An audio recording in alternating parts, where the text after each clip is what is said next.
This is ABTV, Animal Bites Television. For animal lovers, by animal lovers. Hey, Brian from SnakeBytes here. I'm here at El Segundo Pythons to check out some really cool giant snakes that are extremely colorful. You're watching SnakeBytes.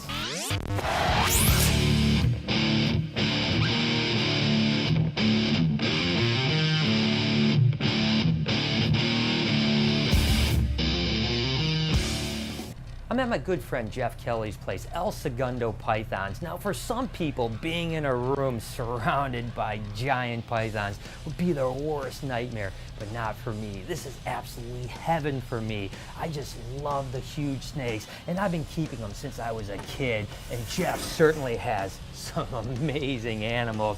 Let's just go ahead and take a look at a handful of these beauties. Now, this happens to be a retic, and I tell you what, retics will give you a workout for sure. They're really high energy, but this is no normal reticulated python. Just take a look at how stunning that is. This is a lavender albino super sunfire. Now, the sunfire gene is a codominant gene, and this happens to be the super version. Now, there's a lot of polymorphism within this mutation, and of course the lavender albino is a recessive mutation. Now, reticulated pythons are some of the giants of the snake world for sure. Some of them can reach well in excess of 20 feet and 300 to 400 pounds. They are such impressive snakes, and I've said this so many times before, reticulated pythons seem to have a higher level of intelligence of most snakes, and they certainly always like to run and give you a huge workout. And I tell you what, we have some really cool snakes to show you right now. Although there's always been reports of monster snakes, what society has had an unclaimed $50,000 reward for any snake over 30 feet in length? A, the Audubon Society, B, the National Zoological Society, or C, the New York Zoological Society? Go ahead and answer down below in the comments and check back later in the show to see if you have the right answer. In this week's Reptile Report Spotlight, we'll be highlighting field turf forums. Go ahead and check out the URL down below or click on the link in the description. Hey guys, before we get back to the monster snakes, I just want to take a second and thank Audible.com for supporting this channel. You guys may not know it, but I'm a huge book fanatic, but with all the work and travel I do, I rarely get a chance to read, so I'm always checking out audio books. As a matter of fact, I just picked up this title I'm listening to right now, which is The Third Chimpanzee. Now, the cool thing is that I'm teaming up with Audible.com, and we're gonna offer you guys to not only a free download to The Third Chimpanzee, but also any book of your choosing. It's pretty cool, huh? Just go ahead and hit the URL down below or click on the link in the description. And hey, make sure you show them some love because it's cool they support us. Now let's get back to some snakes. And I'm getting back to the third chimpanzee. Reticulated pythons have always been one of the giant snakes that have mesmerized me, but it's really been the last 10 or 12 years that the whole trade has absolutely blown up on them. And that's mainly because of all of the incredible paint jobs. They really are truly living art. And it was the lavender albino gene that kind of started it all. Bob Clark produced it, and ever since then, it's been off to the races. And I gotta tell you, animals like this lavender albino motley are just breathtaking animals. Now again, the lavender albino is a recessive mutation, and the motley happens to be codominant, much like the motley super sunfire that we just showed you. And there is a super version of the motley gene that is basically a patternless reticulated python. There are just so many morphs with these animals. It's truly incredible. And you can tell, oftentimes, they get a bad rap for being mean and aggressive snakes. But there's nothing aggressive about this animal, is there? Whew. She is just absolutely gorgeous. You guys know that I love to share interesting stories about animals just like this. This happens to be a female reticulated python in a nest box. She just laid a clutch of eggs yesterday. Now, look at the size of this animal. When you think of a reticulated python, you're typically thinking a monster snake that's that big around. The most interesting thing is this was her third clutch of eggs. She's actually 7 years old. Just goes to show you that you can keep a reticulated python and it doesn't have to be a giant that's 15 or 18 foot long, and they're certainly reproductive capable at this size. One of the things I find amazing about reticulated pythons is their reproductive behavior. They can literally lay 12 months of the year. Unlike most pythons that are seasonal breeders, these guys are atypical breeders and pretty much get cycled through the amount of food that you put into them. So once you have a female that has went through a little bit of a fasting period or a slow feeding period, and then you really hammer her with food, she'll start to produce follicles, and that's when you put the male in and she'll go through her follicular growth and eventually ovulation. I tell ya, retics are pretty awesome. You guys ready to see just a really big reticulated python? Well, I tell you, this is just a tiger retic, but I'll just give you an idea how much it takes to get an animal like this out of a cage. Now, this is a lot of feet of snakes right here. Now, tiger reticulated pythons really were kind of the first reticulated python mutation, in all honesty. Al Baldoga in Ohio really kind of pioneered the project, although it was actually, I believe, a guy down in Florida named Kenny Herman that produced the very first tiger. You can see, this is a lot of snake, isn't it? And she still has a couple feet left inside here. Let's get her all the way out. And again, I tell you, if you ever wanted to get some aerobic workouts, just get a big python like this. Because I tell you what, you're gonna get your cardio level up and they're gonna work you really hard. But just take a look at that snake right there. Oh, come on, girl. She's fighting me every step of the way. Every time I get 1 foot out, she goes there. I'm going in after her. Come on, girl. Come on. I tell you, she's gonna win this battle, I think. See if I can. I tell you, that's a lot of will from a snake. Take a look at that animal. Now that is one impressive snake. And I tell you, she is so much stronger than you can imagine. But I tell you, she's puppy dog too. Whew, what a cool animal. Now, certainly one of my favorite morphs in almost every snake that it's expressed in would be a piebald. And sure enough, in reticulated pythons, a few years ago, the pied was proven out. Now just take a look at that. Now basically, piebaldism is a recessive mutation, and this guy's a little dodgy, so I certainly want to watch out for my face, because I'm telling you, it will absolutely come. You can see it's just ready for me right now. If I get close enough, it's going to go at me, so I'm going to do my best to not take one, at least not in the nose. But as you can see, the piebald is basically void of all color in that specific area, giving it this beautiful white patching along with the amazing color too. Now, the other thing that's really interesting about piebalds is it kind of messes up the normal pattern as well. And you can see right here, it almost looks like a golden child retic, but it's not. This is absolutely just a normal piebald reticulated python. Can you imagine this snake when it's 15 or 16 foot long? Whew, now that's gonna be gorgeous.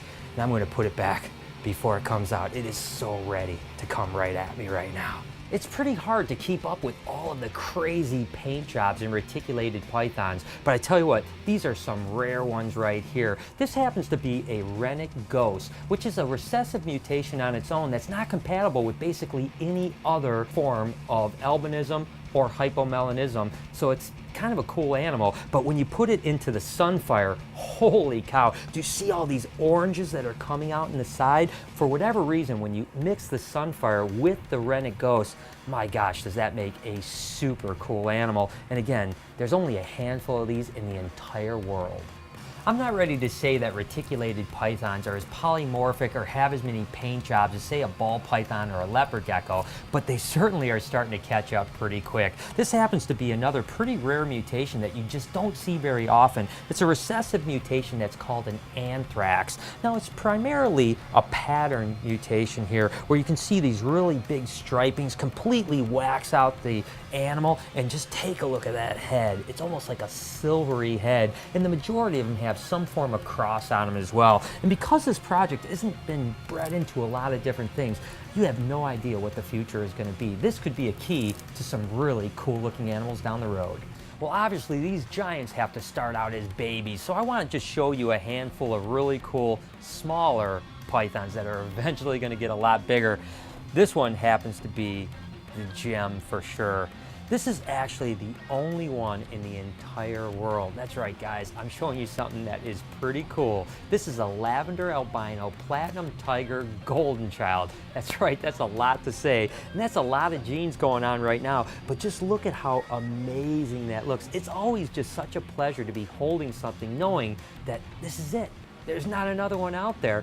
It's truly, truly an honor. But again, look at how gorgeous this is. When this thing hits 15 foot, oh my God, this is going to be incredible. And just think about the genetic powerhouse that it is. You breed this thing into anything, and there's so many genes in here, it's going to make some killer animals down the road. This happens to be a platinum golden child. Now the golden child gene is basically like a dominant gene, so when you breed it to a normal, half the babies are going to come out on average looking like a golden child. Now the platinum is an interesting gene because it's actually het for 3 different types of white reticulated pythons. So it gets a little bit complicated, but also the platinum gene really increases the color a lot. As you can see in this golden child here, this thing is going to be an absolute ripper when it gets to about 10 foot long, and all of that platinum color starts to come out. Take a look at this one here. This happens to be an albino tiger golden child. Again, the albino would be the recessive part. The golden child and tiger are both co-dominant animals, so it's pretty cool. But just take a look at this one's eyes. I mean, that thing is super cool. There's just something about reticulated pythons and their eyes, and when you add all those genes to it with that albino eye, that thing is really cool. And this happens to be a platinum motley. So again, we talked about the platinum gene being attached to the white snake producing gene, and of course the motley being a co-dominant mutation here. Again, reticulated pythons are pretty badass. Now let's talk about Burmese pythons. Of course, the snake that started my passion for reptiles. I've told the story a million times before. My very first pet snake happened to be a Burmese python, and it's really fueled my fire for these incredible snakes ever since. But mine look nothing like this. This happens to be a caramel albino, and it's a joint project between Jeff and Jay over at Prehistoric Pets. It's a recessive mutation, and it's kind of lacking the majority of the black pigment, but still has the tyrosinase, leaving that kind of purpley hue to it. And just take a look at that head. Oh my God, is that absolutely incredible. It really kind of saddens me as I hold such a gorgeous snake like this, knowing that I'll never be able to actually own one. Because they're added to the Lacey Act, you're not allowed to cross state lines with them, and unfortunately no one in the state of Michigan has caramel albinos. So I'll sit here with a lot of envy and play with this Burmese python. Now this is an animal that you're really going to hardly ever see in any type of snake, and that's a triple recessive mutation.